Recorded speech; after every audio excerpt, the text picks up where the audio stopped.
ভোরের আলোয় আজকের দিনটা শুরু হলো মঙ্গল আর আশীর্বাদের আহ্বানে। সপ্তাহের এই দিনটায় আমাদের ঘরে আসেন ধন ঐশ্বর্যের দেবী, শান্তি আর সৌভাগ্যের প্রতীক মা লক্ষ্মী। রাধে রাধে বন্ধুরা, কেমন আছো সবাই?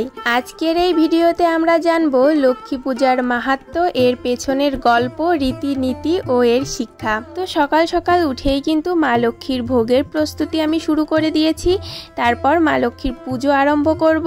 তার মাঝে তোমাদের সাথে আলোচনা করব মা লক্ষ্মীর পুজো কেন করা হয়, এর মাহাত্ম্য কী, আর এর সময়কালটাই বা কখন। তো চলো বেশি কথা না বলে শুরু করা যাক।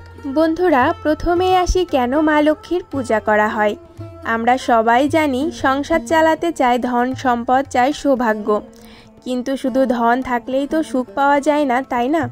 তাই পূজা করা হয় মা লক্ষ্মীর, যিনি শুধু ধনের নয় বরং শান্তি, সৌন্দর্য, শৃঙ্খলা আর পরিশ্রমের প্রতীক। পুরাণে বলা আছে সমুদ্র মন্থনের সময় অসংখ্য রত্ন বেরিয়েছিল, তার মধ্যেই পদ্মফুলে আসীন হয়ে আবির্ভূত হয়েছিলেন দেবী লক্ষ্মী। সেই থেকেই তিনি সমৃদ্ধির দেবী হিসেবে পূজিত।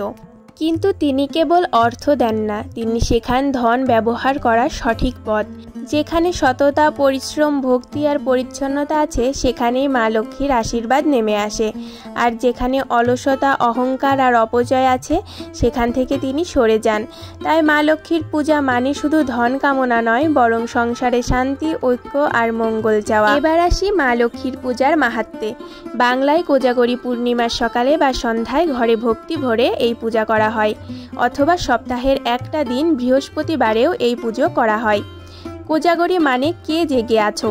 বিশ্বাস করা হয় এই দিনে দেবী লক্ষ্মী পৃথিবীতে ঘুরে বেড়ান আর খোঁজেন কে তাকে ডাকছে। যারা পরিশ্রমী, সৎ, ভক্তিসম্পন্ন, তাদের ঘরেই তিনি প্রবেশ করেন।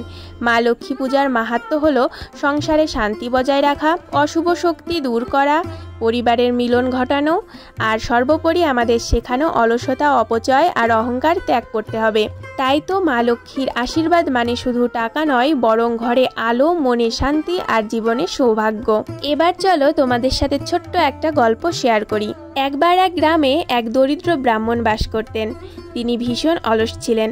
সারাদিন কেবল ভাবতেন মা লক্ষ্মী এসে তার ঘর ভরে দেবেন ধনরত্নে। একদিন সত্যি মা লক্ষ্মী এলেন। তিনি বললেন, আমি তোমাকে আশীর্বাদ দিতে এসেছি। কিন্তু ব্রাহ্মণ তখনও বলল, মা তুমি নিজেই সব করে দাও, আমি কিছুই করব না। মা হেসে চলে গেলেন। পরের দিন তিনি আর ফিরে এলেন না। অন্যদিকে সেই গ্রামেই এক গরিব কৃষক ছিল। সে ভোর থেকে রাত পর্যন্ত খেটে যেত, সততা আর পরিশ্রমে সংসার চালাতো। সে ভক্তি ভরে পূজা করত আর মন প্রাণে ডাকতো, মা আমার ঘরে এসো।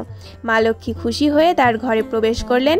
যদিও তিনি কৃষককে অঢেল ধন দেননি, তবে তার ঘরে সবসময় ছিল সুখ, শান্তি আর প্রাচুর্য।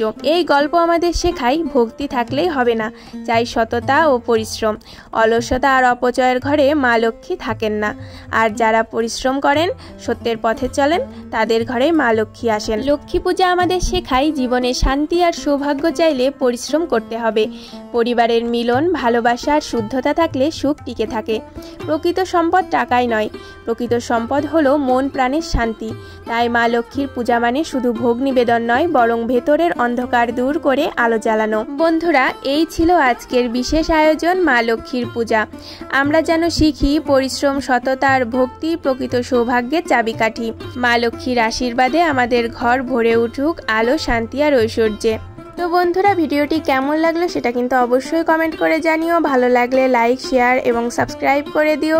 তো এখন এই পর্যন্তই, দেখা হবে নেক্সট কোনো ভিডিওতে। চলো মন থেকে আরেকবার সবাই বলি জয় শ্রী লক্ষ্মী।